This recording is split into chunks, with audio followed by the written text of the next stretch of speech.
world is a little bit more anti-Christian than it maybe has ever been, that we certainly in our lifetime. So how are we going to respond? So I'm not sure if any of us have read that book or not. Has anyone read all that book? Don't be worried if you haven't.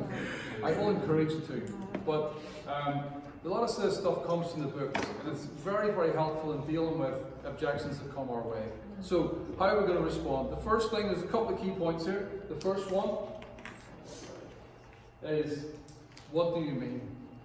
The first point we respond to when we're presented with an objection from anybody about anything, it's always going to be, what do you mean? We're going to ask a clarification question so that we can gain understanding. What do you think are the benefits of this question? So what do you mean? Like you don't go chasing your own tail, and you can get straight to the point. Instead of arguing about something. I'm making an argument with a question that they really ask. You draw out what they actually mean and not chasing after something else. Any other benefits to that question? I was just thinking that you give the ball back to them instead of, because most of the time if they say something, then you feel attacked. Instead of giving, but it's actually you who said these things. You read the book yet? Just a little bit. Yeah, that's a big point. Yeah, so I think that has helped me a lot. Yes, absolutely. We're going to go back to that a lot more in a moment. Yeah. I think also the person, you make the other person feel that they're that you're listening to them. Yeah. You actually want to know. Because you need to, don't you? Sorry? Because you actually need to. So you make them feel listened to. Like maybe more at ease because you ask them. Yeah. I feel that sometimes people ask questions that they just had in their mind, but they didn't really think it over. So when you ask them what you mean, it makes them really know what question to ask them. Which helps them a little. I think it's good because you can also find out what they're basing all of this knowledge or things that they're saying from. Because a lot of people say things about the Bible and against it. And it's like, but when have you actually read the Bible? And when was the last time you read it? Because a lot of people read it when they're young, and it's totally different when you read it then to when you read it now. Find out what's behind the question. Naomi? I think sometimes people can say statements or questions with the emphasis of attack, but then when you ask them why or what do they mean, then it's like diffusing the attack basically. And it gives you more time as well to think. You're onto something there. It gives you more time to think. That's massive. Loads of good things. There are other things that you come across as friendly. You're actually interested in what they have to say. You take time to stop and listen. You get more time to think. You draw out the meaning. You escape the charge that you're twisting their words, which you may end up doing. I've done many times. You give a more specific answer to the question. You maybe get educated yourself.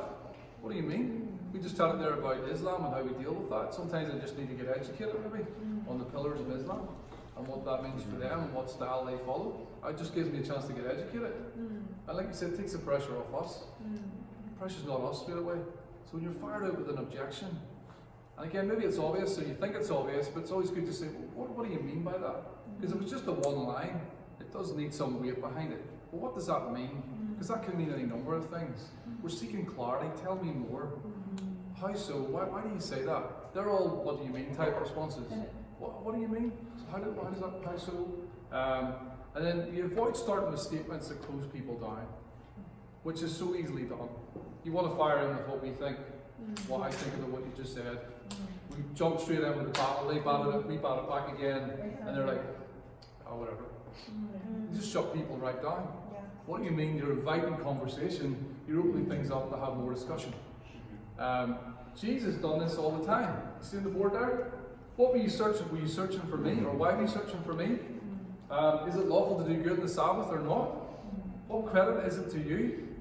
What do you probably remember these all come from? Why did you look at the outward appearance, not look at the inward appearance? Where is your faith? Well, who do you say I am? Who is your neighbour? What is the kingdom of God like? Whose inscription is on it? We're going to go back to that one in Luke 20, which I absolutely love. But this is not even a tenth of the questions that Jesus had. Jesus always used questions. He basically always used questions. He met every objection you're likely to face. And his response was, ask a question. Why? Draw out the meaning. And he was genuinely interested, obviously, as we know. So Jesus frequently used used questions. Our question that we're advocating today is, what do you mean? Draw the person out. The next one, that we're going on to then, when they explain what they mean, we're then going to say, we can say, and variants of this will be, how did you come to that conclusion? So they explain what they mean. You've invited them, you said, are they interested in the Bible, or they have any faith, and they say, they'll give you an objection. You say, what do you mean? They spend maybe 20 seconds, or they could spend 30 minutes explaining what they mean, so you've got the time. But your next step is, well, how did you come to that conclusion? Or some variant of that. How did you get to that point? What's your reason for holding that view? The first question is to find out what they think. The second question is to find out why they think that. How did you get to that point? What led you to believe that? You're looking for evidence behind their belief. Be warned though, I know you're going to find people can rarely back this up. Yeah. More often than not, people will fire out an objection, they'll give you a conviction that they don't have any real reason for. It wasn't because they'd investigated all the religions of the world and decided that they're now in the right place. Now, let's just say we can do that as well. We can easily, as Christians, be a Christian. Potentially of our parents who studied the Bible at one point, and at some point we just do it because we've always done it. That is possible for all of us. I have had years like this, where we just go along. Why are you a Christian? You get an objection, or you have to defend yourself, and I'm like, if someone says to you, why are you a Christian? Can we back it up and explain it? Why am I a Christian? Objectively, why am I a Christian? So we need to be able to explain it as well, just the way we ask of others. But it's a good thing when people then say, and we're not out to make people feel small or to trick people. When they say, I don't have any evidence, then you're saying things like, well, so you hold the view you have no reasons to believe in? Because that's what you're saying. You've no reason to come to that conclusion. You're holding to something you have no reason to believe. We all know what that sounds like. Really? Am I? Alright. If somebody's seeking the truth, they should be able to say, well, you're right. I don't really know why I believe that, actually. So it's good to know why we believe. Here's the thing, it's not your job to defeat their claim. We're going to say now, it's their job to defend it. Yeah. If they make a claim when you're out sharing your faith, family, friends, or whatever, they need to defend what they said. The same as we defend what we say. If we make a claim, then we should be the ones to defend it. Here's a few things to keep in mind. So the first one is, what do you mean? The second one is, how did you come to that conclusion? This is the thing to bear in mind. Opinions aren't evidence. Be wary when people say things like Constantine changed the Bible. This is just an opinion, that's not evidence. Well, why do you believe that? Where did you read about that? How do you know that happened? Can you explain that? Watch out for slogans like this one. I believe in science. I believe in evolution. Our God of the Old Testament was committed genocide. Alright, can you tell me about that? What do you mean? How did you come to that conclusion? These are slogans. They're being passed around society today. Everybody hears it. Kids grow up hearing it in their own families because their parents view the Bible as very negative. That's all they grow up hearing. They're just slogans. I'm not interested in slogan. I'm interested in where your evidence is to support what you're saying. I'm not going to speak like that to them. I'm just saying that right now. I'm going to be much more gentleness and respect. But I want to know, what's the evidence for what you hold to? And we've got to watch out for opinions and slogans that aren't actually evidence at all. They're masquerading as evidence when they're not. Because we will hear this all the time. We've got to watch out for this. This takes a while to practice, by the way. Because so often I'll hear someone, a physicist at university, and he fires out something about some data that he's found, some study that was done that disproved the origins of the Big Bang or something like that there, and he'll fire it out to me. And you're sitting there going, I don't know anything. Everybody's talking about molecular science. And you're like, well, it doesn't matter, you don't need to. How did you come to that conclusion? Well, what's the evidence? What does the evidence say? How does that negate what I believe? Let me investigate. I don't need to know about it necessarily. Someone said that yesterday about needing to know how to answer everything. These are a few simple questions to just draw out the meaning of what somebody else thinks.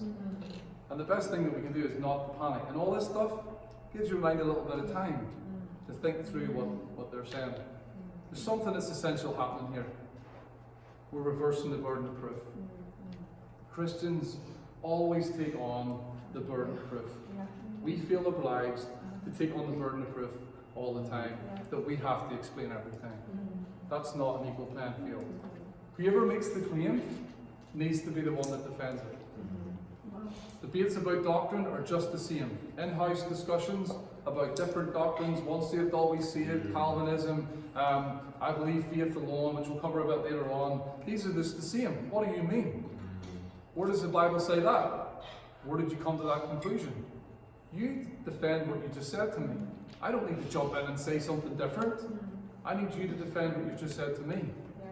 So when an explanation is offered, they do say an explanation for why they came to that conclusion, then we can ask the wee questions. We're not going to ask it out to them. We may ask this in our own minds.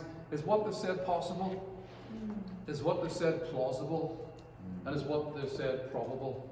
Now, not to get too intimidated, at the time when someone gives you a response, this happens to me all the time actually. Somebody will give me a reason for why they believe what they believe, and I can't always think of what I would say in response to that. I'm sure we've probably all been there, and you will be there at some point. But I go away and I think about it. I used to panic when people give me stuff online. I didn't know what to say to what they'd said. But I went away and thought about it, thought that doesn't make sense. Let me come back to them about that. Because it's only in the cool light of day when you're sitting relaxed and you're not in the heat of the moment anymore, and you don't have a person in front of you, that you can think, does that make sense? Does that all match the evidence? Is that really the case? And that's often when I realise, no, it isn't at all, actually. So what I want to do, just again for 15 minutes in groups, is just to practice this style of questioning. Now what you can do is, one person can take something they've heard and play the role of the person who said that, which you probably don't need to, obviously. The other people can sort of question you on, well, what do you mean by that? And why did you come to that conclusion? That's one option. Your other option is you could put out something you believe that you don't think everybody else believes. This is not a chance to fall out with each other. Politics, who you want to vote for in the next election and all that kind of stuff. Whether you want Brexit and all that. If you do put anything like that out, just remember we're just doing this for questioning. So maybe it's something you believe. One of the sort of things I believe in, we were actually talking about, because I was bullied when I was young, I have this aversion to seeing anyone being bullied. If I see someone being picked on, I'll run over right away. If it means I get killed, so be it. I know it sounds really dramatic, but whatever the case may be. Because I can't sit and watch someone being picked on. And when I grew up, my mum was always a bit like, you're bringing trouble to my door because you'll involve yourself in anything. I'm like, I don't care. I know it sounds really, but I was like, I can stand by my belief that that's the right thing to do. I can explain why that's the right thing to do. So we all have little beliefs about things that we think other people may not believe that. It's not a chance to fall out, but it's just a chance for put the burden of proof on one person and then go around each person. So can you defend? So practice putting the burden of proof on someone else. What do you mean? How did you come to that conclusion? So we'll just practice that for maybe 10 or 15 minutes, and then we'll come back and just share how that works. This may seem very simplistic, but this is not the way we always operate. We automatically take the burden of proof on ourselves. We don't always ask for clarification, and we accept slogans and jargon over evidence.